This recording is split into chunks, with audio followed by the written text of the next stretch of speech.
Maxime Aliguio et aussi Eric Bora. Alors aujourd'hui, dans le cadre du concours audiovisuel Deviens reporter sur un métier industriel et gagne une caméra, nous allons vous parler de la vie d'un moteur d'avion.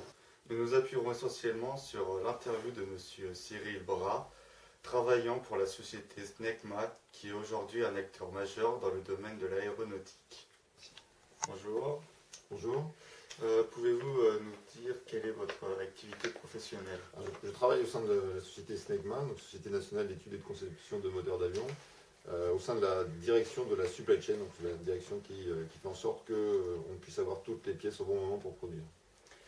Ce marché est-il en difficulté ou en développement? C'est un marché qui est en fort développement, contrairement à d'autres marchés comme l'automobile. Pourquoi il est en développement? Parce qu'il y a énormément de gens qui se déplacent à travers le monde, il y en a de plus en plus. Et il y a des grands pays comme la Chine, le Brésil et la Russie qui se développent, et l'Inde également qui se développe et qui ont besoin d'avions pour se déplacer. Qui sont les acteurs majeurs? Alors dans l'aviation civile, notamment pour les avions commerciaux, il y a deux grands acteurs dont on entend parler régulièrement, ce sont Airbus et Boeing. Parlons maintenant d'un moteur d'un avion de ligne. Alors quelles sont les grandes étapes d'un vie d'un moteur? Alors il y a beaucoup d'étapes, forcément. Il y a tout d'abord sa conception. Dès lors qu'un client nous demande de motoriser un de ses avions, il faut le concevoir, il faut le développer, il faut le certifier, c'est-à-dire qu'il faut être sûr que ce moteur-là, quand il va être en vol sur un avion, il va fonctionner normalement, parce qu'un avion c'est dangereux, entre guillemets, il faut bien maîtriser. Donc pour le moteur, c'est la même chose. Ensuite, on va le fabriquer de manière en série sur des dizaines d'années. Un moteur d'avion, c'est un produit qui met assez longtemps à être conçu et développé et qui vit pendant des dizaines d'années. Et puis ensuite, pendant sa vie, on va également le réparer, le maintenir, un peu comme une voiture. Et puis, on va, in fine, le détruire, donc on va recycler une partie de ses pièces. Alors est-ce compliqué de fabriquer un moteur d'avion? Et si oui, pourquoi? Alors c'est effectivement très compliqué, puisqu'un moteur d'avion est un produit de très haute technologie, qui met en œuvre des moyens industriels très importants, des matières très spécifiques.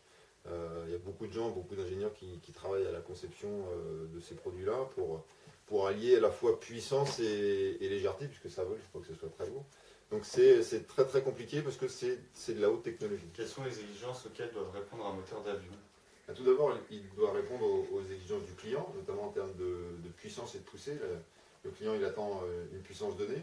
Ensuite, il y a beaucoup d'exigences. Il y a notamment les exigences environnementales en termes de bruit. C'est des choses dont on entend de plus en plus parler. De bruit, de pollution.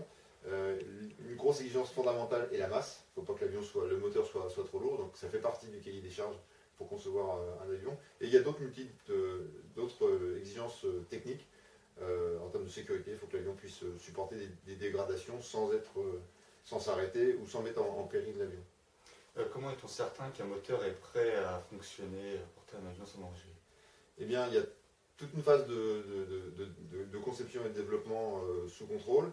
On fait d'abord un démonstrateur qui permet d'avoir une bonne idée de ce que sera l'avion. Ensuite, on fait ce qu'on appelle le First Engine to Test, le premier moteur qu'on va tester, qui va réellement tourner.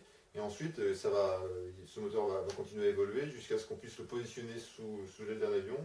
L'avion va voler avec ce moteur et, si tout se passe convenablement, sera certifié. Tout ça est encadré de manière assez stricte par les autorités de l'aviation civile.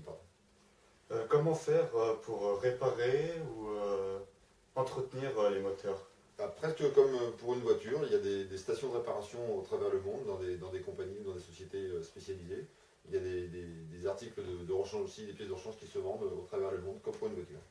Pouvez-vous nous dire combien il y a de pièces dans un moteur d'avion? Il y a environ 2000 références et à peu près 10 000 pièces qui constituent un moteur d'avion. Très bien, merci.